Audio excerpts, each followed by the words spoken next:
So Adobe Media Encoder can play a sound when it has finished encoding or when there is an error when encoding. So to enable or disable, depending on what you prefer, you can go to Edit, and in Edit we're going to choose Preferences, and in Preferences, as you can see in general, you can immediately see the play chime when finished encoding.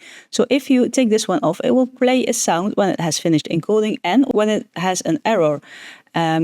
Or detects an error, and the sound for an encoding completion and an error are different. So if you want to have audible alerts for completion and errors, you can take this one off. Like the video if you liked it, subscribe if you want to see more of my videos, and as always, thank you for watching, and I'll see you in the next one.